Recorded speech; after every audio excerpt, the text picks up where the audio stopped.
Windmills were first invented and used in ancient Persia, in what is modern-day Iran. Those Persians, man! They made the Windcatchers, which is a form of ancient air conditioning in the city of Yazd more than 3,000 years ago.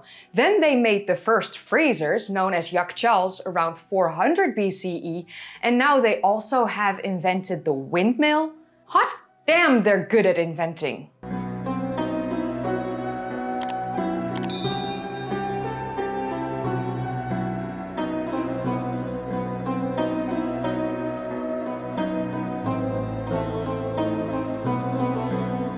How did the inhabitants of the hot Iranian desert keep themselves cool during the intensely hot summers, where even being in the shade is very uncomfortable? Well, besides the wind catchers that they had in their homes that we spoke about a while ago. Think about being in the middle of a hot, dry desert. It would be a blessing to be able to drink a cold beverage, or to eat some ice cream to cool off, or to keep your meat, dairy, fruits and other foods fresh for longer periods of time by cooling them. But I'm hearing you ask yourselves, ice? How would you be able to provide ice in the middle of a hot and dry desert? The answer to that is simple, yet innovative. Build a Yakhchal. No, I did not sneeze. I said Yakhchal. A Yakhchal is an ancient Persian invention that literally means ice pit. Yak meaning ice and chal meaning pit. My name is Kaylee and today we're going to look into the Persian invention of ice houses in the middle of the hot Iranian desert.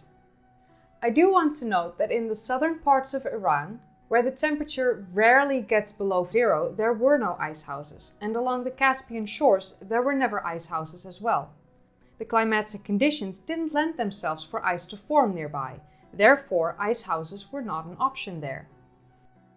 For this particular video we're going to focus on Yazd again, which we covered in the ancient air conditioning video. We're going to look into this type of architecture, the materials used here, and how these ice houses work. There are many forms of ice houses found in Iran and other parts of the world. I might look into the different architectural styles in a separate future video, but for this particular one we will focus mostly on the Yakhchals from the area of Yazd. We don't know for sure where the first ice houses were built on the planet, and we're also not sure of when the first ice houses were built. We do know that around 400 BCE, the Persian engineers were already mastering the art of storing ice in the middle of the desert. It was already a widespread phenomenon around this time. This shows that the actual invention of the Yakhchal happened much earlier, as you don't master something by doing it for a short amount of time, but it's unfortunately unclear for how long. The practice of storing ice itself was already long established by the time of 400 BCE. We know for a fact that the Mongols were already storing ice for quite some time, although again, it's unclear for how long, but there are accounts of them doing it before 400 BCE. Ice was also mentioned in older texts in Iran from before 400 BCE, but there was no mention of how it was produced, which doesn't allow scholars to interpret that as Yakhchals already being used for very long before 400 BCE. Although it is of course hypothesized, as I said earlier, you don't master something by doing it for a short amount of time. There's always a difference in evidence pointing to something which leads to a hypothesis that may or may not be proven to be true. But this same evidence should not allow to be interpreted as anything factual without the proper investigation and corroborating evidence pointing to said interpretation. This is, to me personally, my favorite type of historic investigations. I love hypothesizing and theorizing a lot, but you will never hear me say that I know the answer or that I'm certain beyond a reason of doubt, because there will always be doubt until proven otherwise. In the traditional architecture of the Persians in Iran, it was incredibly important to them to create safe living conditions for the inhabitants. The climate in this part of the world can be absolutely brutal. We've seen with the Windcatchers they were great engineers with a lot of skills, and they knew how to survive the climatic conditions. So let's take a look into what materials the Persians used to create these Yakhchals. The walls of the Yakhchal are made from a special kind of mortar called sarouj.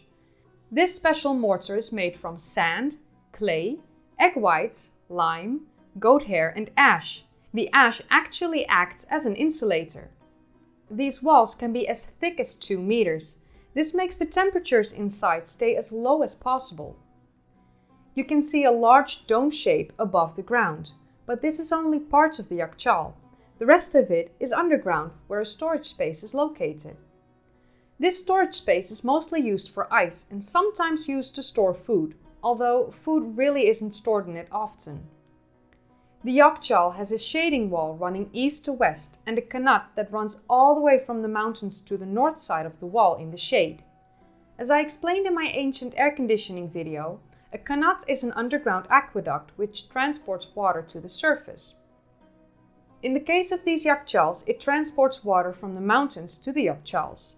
In the winter, a few inches of water is then collected in a pool each day that by morning will be frozen due to the cold night temperatures.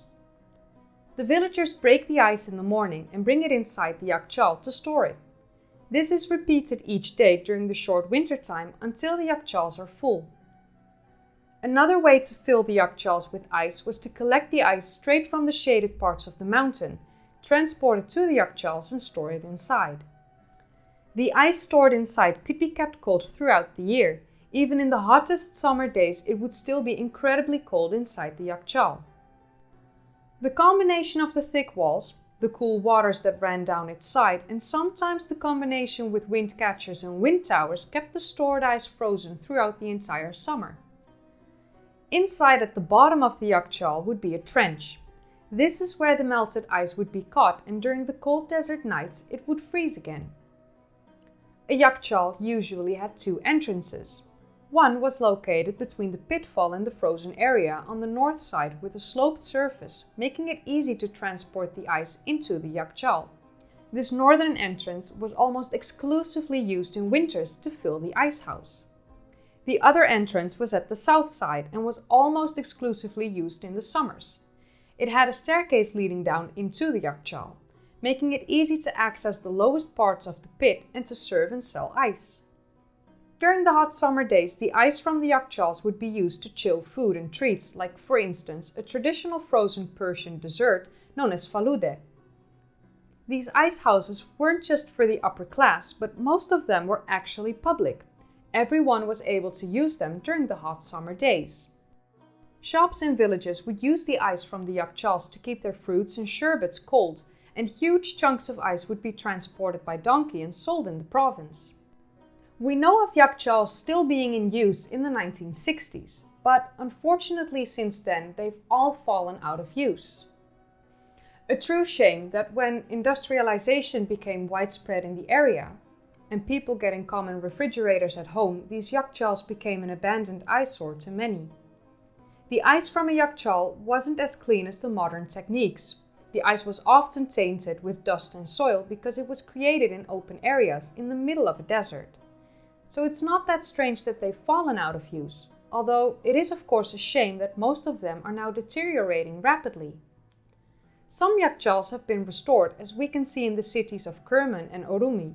This is to show visitors of the city the uniqueness of these ice houses and the ingenuity of the Persian builders thousands of years ago.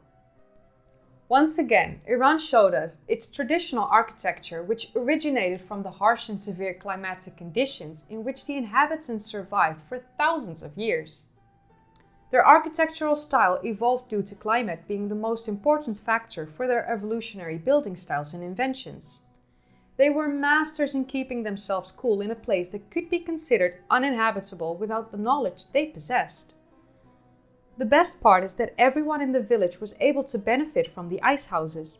They would all come together to make and harvest the ice in the winter that they then could all use in the summer. In our modern day and age, we can still use the invention of these ice houses and try to make them function once more with a modern twist. It would be a great way to be able to provide ice without the use of energy like we do in modern times. Scholars and researchers are actually trying to figure out a way to make this viable in the future. Before I end this video, I would like to note that the 3D renders that you've seen throughout this video were created by the creator behind the channel Found and Explained here on YouTube. He also made the 3D renders and the blueprint for the Windcatcher video that I think most of you have seen. I want to thank him for creating these renders for me to use, and if you'd like to see more of his work, which I highly recommend checking out, his channel is Found and Explained, and I've put a link in the description down below, and his latest video is in the end card. It's really kind of him to create these renders for me and for all of us to enjoy his work. Someone asked me that I can do a cross eye with one eye. I can do a cross eye with one eye, but like with both eyes. So I can do that and that. Could a 3,000-year-old invention keep us cool in modern times? The answer to that is yes. Ancient technology could play a huge role in our modern lives, if the researchers, engineers and architects figure out a way to make this doable in all locations. Of course, we have to take microclimatic conditions into account, and it does rely on local weather, but it could possibly be that Windcatchers may be the air conditioning of the future. My name's Kaylee, and today we're going to look into the ancient Windcatchers of Yazd, a city in Iran with some unique Persian architecture. The nickname for the city of Yazd is the City of Windcatchers. But it's also well known for its underground channels transporting water called kanats, its ice houses known as Yakhchals, and its traditional reservoir storing water known as anbars. These are the features that made the inhabitants of this city survive the hot desert climate. On a yearly basis, there are only 23 days of precipitation, with a total of 49 millimeters, making this the driest major city in the entirety of Iran. In this particular climate, it's extremely important to keep yourself cool. Luckily, the Persians were masters in keeping their heads cool, it seems. The inventions of ancient windcatchers may have happened in ancient Egypt around 3100 BCE, during the early dynastic period. But Yazd is the city with possibly the most windcatchers in the world, as they were one of the biggest reasons this part of the Iranian plateau became inhabitable. It's a shame that many of the city's windcatchers have fallen out of use over time, but the city did draw scholars, engineers and architects to it to possibly aid in our modern dilemma of air conditioning use and how that is affecting the climate. Because windcatchers don't need electricity to function, they could be incredibly important in areas where the electrical grid is unreliable and expensive. It would even make air conditioning available in places where there isn't even electricity. Windcatchers can look vastly different depending on their location and the climate. They can have one opening on one side without internal partitions when there is a prevailing wind direction. But in areas with variable wind directions, there may be openings on all sides with radial internal walls. This divides the windcatcher into vertical sections. These vertical sections may reduce the flow rate of the wind, but they do increase the efficiency at poor wind angles. If the wind hits the opening full on, it goes in. But if it hits the opening at a wrong angle, it can bounce off the corner and flow around the tower instead of going in. Areas with regular strong winds have small cross-sections, while areas with hot winds have smaller shafts to cool the incoming air. The wind towers with horizontal square cross-sections are more efficient than round ones. Sharp angles make the flow less streamlined, which encourages flow separation. The tall wind towers catch the higher winds that blow stronger, are cooler, and are less dusty on average. Although with some windcatchers, dust can be dumped at the bottom as the air slows down. With added mesh or plants, more dust can be filtered out if needed. In areas where the wind is dusty or polluted, or if there are insect-borne illnesses like malaria, for example, the air filtering may be a necessary part of the windcatcher system. Actual filters will reduce and disrupt the flow, unless it's harsh winds. Of course, there are ways to close the windcatcher off partially or completely. You can see that system right here. It's quite fascinating. Some windcatchers are octagonal, but their shape might be chosen for aesthetic purposes rather than efficiency. The shape of the tower, the layout of the house, how many openings the tower has, the internal blades and sections, the height, and the direction in which the tower is facing are all specifically adjusted to improve the windcatcher's ability to draw the wind down into the rooms of the building. Some buildings have a subterranean pool where the air flows over for further cooling, which I personally think is a smart option if you have the room for it. Now that we know what these windcatchers can look like, it's time to look into how they work. The short answer is that they don't have one particular function, but a whole array of functions. I will probably make a video in the future where I will take an in-depth look into all the different functions and workings of these wind catchers. But for this particular video, I like to keep it short and simple. To explain the workings in the simplest way possible, it goes like this. A wind catcher is never alone. It always is accompanied by another wind tower on the same building. The wind catcher catches the wind, which is then funneled down and will flow throughout the building. The cool air will flow underneath the warm air, and the pressure will push the warm air upwards, which then rises and flows throughout another wind tower, which in turn releases the warmed up air. Then there is the so cutely called night flushing. Now, I know that night flushing doesn't necessarily sound very cute. It sounds like you just woke up in the middle of the night, walked up to the toilet, took a pee, flushed, and you did your business. That's not this type of night flushing, thankfully. Night flushing means that the cool air outside will increase the ventilation inside as the cool air gets dragged inside, replacing the warm air and pushing the warm air out of the wind towers. In a windless environment, a wind catcher can function by using the stack effect, due to the differences in density from the air inside and outside. As the warm indoor air rises throughout the building and escapes through the wind tower, it reduces the pressure at the base of the building, drawing in cold air through open doors and windows. The stack effect is reversed during the cooler seasons, although a lot weaker because the temperature differences will be lower.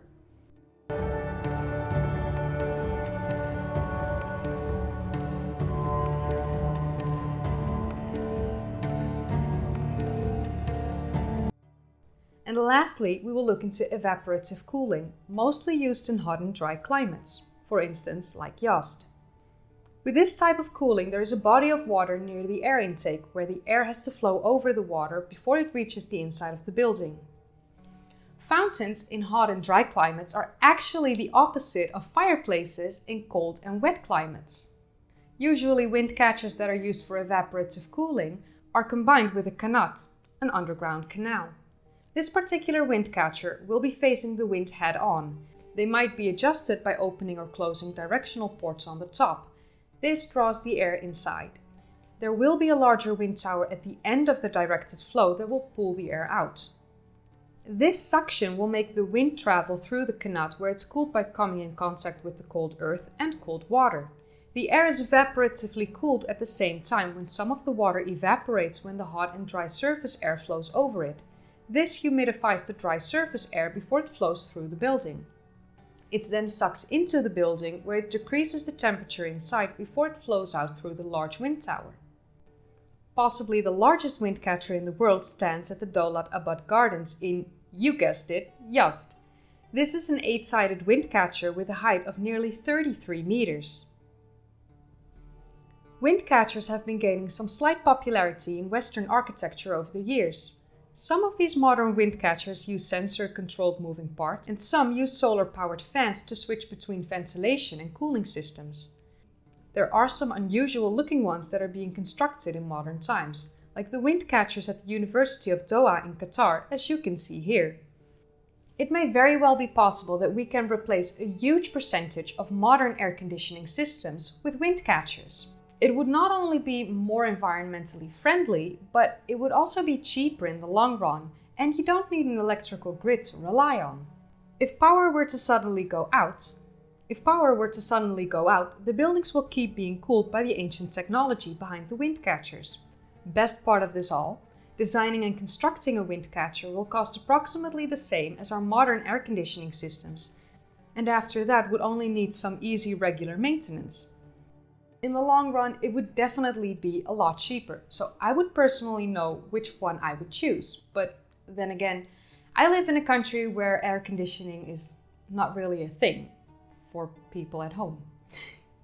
Before I end the video, I would like you to know that all the 3D renders that you've seen throughout this video and the amazing work behind it were created by the creator behind the Found and Explained channel here on YouTube. I want to thank him a lot for creating these renders for me to use. And if you'd like to see more of his work, I highly recommend checking out his channel Found and Explained here on YouTube. I match with the wall. Good enough, right? I could put a dinosaur here. I could put a pyramid here. A while ago, I created a video about ancient air conditioning that was invented approximately 5,500 years ago. This video did incredibly well on my channel and I got hundreds of comments, and reading through the comments in a couple weeks' time, I noticed a couple questions kept popping up and some misconceptions. My name is Kaylee and today we're going to look into just that. The most asked questions and misconceptions about the Windcatchers in Yust. So first of all, let's look into a misconception that I saw pop up a whole lot, as a lot of people were telling me that this isn't considered air conditioning because modern air conditioning removes the humidity from the air, which is of course something that these ancient Windcatchers aren't able to do. But I never claimed that these Windcatchers are the same as modern air conditioning. What I claimed was that these Windcatchers are the origins and the basis of modern day air conditioning. We perfected the technology over time, but it all started in Yust, in Iran. More than 5,000 years ago, this was an incredible invention, and saying that this isn't air conditioning takes away from the grandeur of the people who created it, and that's a shame in my opinion, because they were awesome. Really awesome. Probably more awesome than you and me. Especially more awesome than me, but moving on. I also saw a whole lot of comments that said that termites have been doing this for way longer, and yeah, you're right, they did. And we humans often get our inspiration from the nature surrounding us. So that's not weird. We probably saw termites do it and then decided to create our own.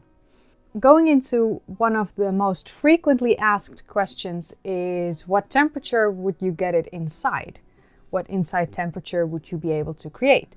And the answer to that is, it varies. It's not like modern air conditioning that you set to like 20 degrees Celsius or whatever that is in Fahrenheit, because I'm not very well in Fahrenheit. I think it's like 60 something Fahrenheit. I don't know. But yeah, no, you can't do that with this. You don't have the technology to say, I want it to cool down to these numbers.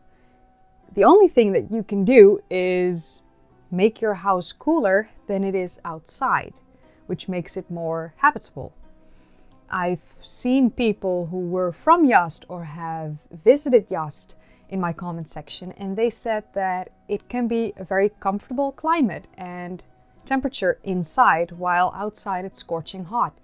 That doesn't mean that 34 degrees Celsius is cool in any way, shape or form, but when it's like 48 or 45 Celsius outside, then yes, that's really cool. So these Windcatchers are still very cool. I like them. I wish I had one, because yeah, I do live in a country without air conditioning. Like I mentioned, the Netherlands has no air conditioning, and I'm moving to England in the new year, and England is also known for having no air conditioning, so I'm fucked. So the temperature inside depends on many variables, like how hard is the wind blowing, what temperature is it outside, what temperature is it during the night, is there a kanat or a fountain or a body of water over which the wind through the Windcatcher travels. All of these will eventually have an effect on the inside temperature of the home. What we do know for a fact is that in the dry, hot desert climates where these Windcatchers are found, they work extremely well, and you can see that when you look at the University of Doha, because they use the modern version of the Windcatcher system. It works at least well enough for a university to have the Windcatcher as their main air conditioning system. Universities aren't small, and there are a lot of people walking around in universities, and I don't know if you know, but if you walk around in a building like a university or school in the summer, you sweat and it's hot, and lots of people with lots of sweat and heat means even more heat, and they can have it very comfortable there. They can have the temperature comfortable, which means that it works really well. It just doesn't work in humid climates, which isn't strange. I remember when I was in high school and we got these heat waves during the summer. So we would open windows in our classroom to maybe hopefully get rid of the heat that was trapped inside. But the problem when you open two windows on the same height is that it does nearly nothing, because there's no cool air coming in or being dragged in. And the hot air, yeah, I mean, it went out, but not really. We would just suffocate slowly until class was done, and finally we could go outside and sit in the shade and breathe. Because sitting around 30 sweaty kids, it's not fun. I wish I had air conditioning in high school. Damn it. Then there were a whole lot of people telling me that this doesn't work in humid climates. And yeah, you're right. It doesn't work in humid climates. And I even mentioned that at the start of the video, where I said that it all depends on the climatic conditions in which these Windcatchers are located and how good they function, how well they work. Not much works in humid climates except modern day air conditioning. And when I said that researchers are trying to make this work in all climates, I meant that. They're trying to figure out a way to make these Windcatchers and the bases of these Windcatchers, meaning you do not need electricity for them to function, they're trying to make that work, and they are researching that. I don't know how they do it, but they are. I would also never claim that this would work in humid climates or in all climates. That would make me a liar, and that's something that I don't do. Sorry. The fact that this is some sort of form of passive cooling or evaporative cooling, that isn't something that I needed to be told. If you look at air conditioning and the way it was eventually developed into the modern system, you can put two and two together to figure out that the basis of it was, of course, the Windcatcher. Thankfully, there were a whole lot of people who actually work with the modern air conditioning systems and or studied it or want to become one or have retired, that told me that they enjoyed the video and that it was very accurate, and they didn't know that their job or future job was that old. Because essentially it's a really old job to, be responsible for the cooling of a house. It's a very old job, apparently, 5,000 years old. The system of Windcatchers and wind towers, of course, work like a giant house fan. They move the air throughout the house, pulling in the cold air through the Windcatcher and maybe open windows on the lowest floor of the house, and releasing the hot air through the wind tower that isn't facing the wind. Therefore, the wind pulls out the hot air from the wind tower. Of course, there were many people that told me that bugs and dust would collect and spread through the house. And I mentioned in the video that there is a section below the Windcatchers that will collect the dust. But to be completely honest, by the time I explained that in the first video, I feel like 90% of the people who left that comment had already left, because I did explain it. And when it comes to bugs, I mean, can I ask you, have you effectively kept mosquitoes and spiders and fruit flies out of your house? Because if you have, please, in the comments down below, let me know how that works, because I've been unsuccessful and I'm now 30. I have not managed to go a few weeks without a new spider or a bug inside my house. So thanks. Can they all just bugger off? So under the Windcatcher, there is a section where the dust and the sand is collected, and that it falls down and just stays there until it gets cleaned up. And to be completely honest with you, I personally don't believe that people who live in the desert are that fazed by a little bit of sand inside their house. I mean, for God's sakes, they live in a desert. Everything is covered with sand. No, I don't think that sand was a real big issue for them. You get used to it. Just like when you live in a snowy area, your doormat inside will always be covered in moist and snow. It's just the way it is. They do have a type of mesh to keep the bugs out, although I have explained in the previous video that when you put up some mesh, you can actually reduce the functionality of the wind catcher because the wind won't flow as great as it could.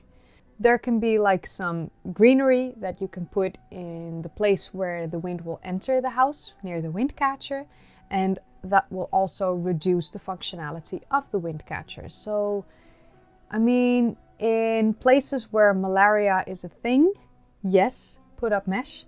In other places of the world, I mean, you can handle a mosquito when it's not a tiger mosquito, I think. I hate mosquitoes. And of course, I had many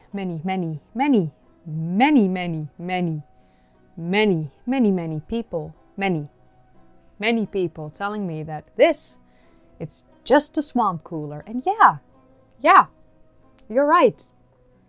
I don't disagree. But the fact is that this is a 5,000-year-old swamp cooler. It doesn't need electricity and it was used in ancient times. Somehow I feel like the people leaving such comments have zero understanding of life in ancient times and how much that differs from life in modern times. Like they forgot that the invention of the television happened less than 100 years ago in 1927 by 21-year-old inventor Philo Taylor Farnsworth. The Windcatchers in combination with wind towers, sometimes combined with the evaporative cooling method with the qanats, was such an ingenious thing the ancient cultures in the Middle East and Egypt invented. It's easy to gloss over the magnificence of the invention and to pretend that it isn't an amazing feat of engineering when you compare it to our modern technology. But it shows skill, knowledge and intelligence that most people never expected from people living in ancient times. So by making this video, I hope that I was able to clarify some misconceptions and answer some of the most asked questions about these windcatchers. To me, it shows the magnificence of the ancient inhabitants of this planet. And I love looking into this type of ancient technology, and I will absolutely keep doing that. My name is Kaylee, and as most of you watching me here on YouTube will know, I am Dutch. Now, one of the most iconic things about the Netherlands, my country, is the windmills. Whenever I tell people that I'm Dutch, I often get asked if I live in a windmill or wear clogs, which are surprisingly comfortable according to my old neighbor. Even though I truly have never worn clogs in my life. It's not really a thing that we Dutch people do nowadays. Getting off track, back to the windmills. Because windmills are such an integral part of Dutch culture, I was wondering, when was the first windmill invented and used? And where did this occur? Unfortunately for me, windmills are not a Dutch invention. I know. Let's all take a moment in silence and cry. Wipe away the tears. Windmills were first invented and used in ancient Persia, in what is modern-day Iran. Those Persians, man! They made the Windcatchers, which is a form of ancient air conditioning in the city of Yazd more than 3,000 years ago. Then they made the first freezers, known as Yakhchals, around 400 BCE, and now they also have invented the windmill. Hot damn, they're good at inventing! Although those windcatchers I just mentioned may have first been invented by the ancient Egyptians in 3100 BCE, but the jury is still out there on that. So, I mean, you know, either way, they did use them on a large scale. And yeah, those windcatchers are really cool. It's one of my best videos on the channel. So windmills. Did the ancient Persian windmills look similar to today's windmills that we all know? Well, actually, no. These ancient Persian windmills were Panamone windmills. So a Panamone windmill is a type of vertical axis wind turbine. It has a rotating axis positioned vertically while the wind catching blades move parallel to the wind. So the ancient Persian design of a Panamone windmill consisted of a wall with slits surrounding a vertical axle containing 4 to 8 sails, usually made from thin, light wood. As the wind blew, the sails would turn the axle, which was connected to grain grinders or some form of water transportation device, although there is little known when it comes down to the details of these methods. So the oldest recorded windmill design was invented somewhere between 700 and 900 CE, and as I mentioned a few times now, it was created by the Persians. This is the oldest recorded windmill design. It is of course possible that the invention of the windmill itself predates the design, but as of this point in time there is no clear evidence of windmills prior to this design that dates back to between 1300 and 1100 years ago. Of course, you might wonder at this point in the video, what is left of these ancient windmills? Are there some remnants, or have we found types of evidence? Like, what do we know? Well, actually, we know quite a bit, at least, because there's a lot more left than you'd expect. So in the village of Nashtifan in northeastern Iran is a man named Mohammed Etabari. Mohammed serves as the last keeper of a very ancient tradition, as he has dedicated his life to keeping the few dozen windmills in his town turning. These windmills have been made of natural clay, straw and wood, and they have been milling grain for flour for approximately 1,000 years. Yes, you heard that right.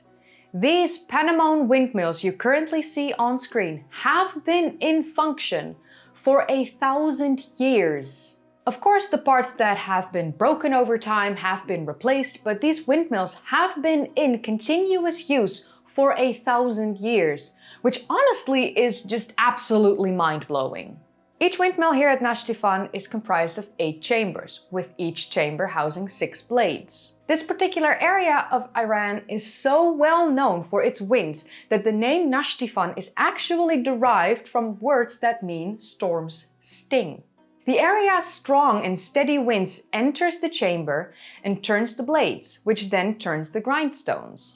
The entirety of the structures reach up to nearly 20 meters in height, which is 65 feet for my non-metric viewers. Because this area is so windy, the windmills can easily get enough power from the wind to turn a stone. If you were to hook them up to a generator, however, they would only produce a small amount of energy. It is thought, however, that they could maybe produce just enough electricity for 1 light bulb. After learning more about the oldest windmills in the world and the oldest windmills still in use today in Iran, I wondered when the first windmill in the Netherlands was built and what the oldest currently still used windmill in the Netherlands is. So the first windmills in the Netherlands were built around 1200 CE, only a few hundred years later than the Persians. But these were not the Panamone windmills like you see at Nashtifan in Iran, but the regular windmills that you are used to seeing in the Netherlands. So the oldest currently still in use windmill in the Netherlands is the Zeddam Tower Mill. This windmill dates back to 1451 CE and is located in the province of Gelderland. Dutch windmills are often lived in by the miller and its family, and even in modern times a lot of the remaining windmills are lived in, or they've been turned into a museum, or they're just open to visitors. Windmills over time went through quite some changes, and the iconic Dutch windmills that you see in most pictures online date back to between 1610 and 1740 CE. The Netherlands used to have approximately 10,000 windmills back in the day, but after the 1900s, more and more windmills were demolished, and in 2024 the Netherlands has around 1,100 windmills left and around 100 watermills left. 90% of all windmills in the Netherlands are considered to be cultural heritage, and they are recognized as national monuments and are protected by law. The windmills in Iran at Nashtifan were recognized as a national heritage site by Iran in 2002. But unfortunately, the future of the Nashtifan windmills is uncertain. So as you can imagine, there are much easier ways to mill grain in modern times, and Mohammed Etabari is unsure if anyone will take over his job of keeping these windmills turning after he is gone. If no one takes over, if no one takes his place, more than 1,000 years of continuous history could become lost, which is a very sad thought.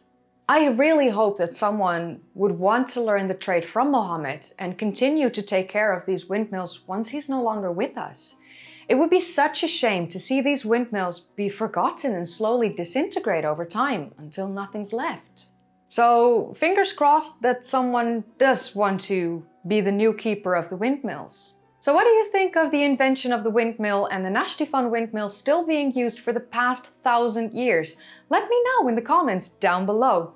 If you enjoyed watching, then don't forget to give this video a thumbs up, subscribe if you'd like to see more of these kind of videos, and click that bell icon if you want to be notified whenever I upload. If you haven't seen my previous videos yet, then click the card in the upper right corner or click one of the links in the description down below. Or click a video in the end card. I would also like to say a massive thank you to my patrons and my channel members. Thank you so much for supporting me. And yeah, with that said, I'll see you in the next video. Bye guys!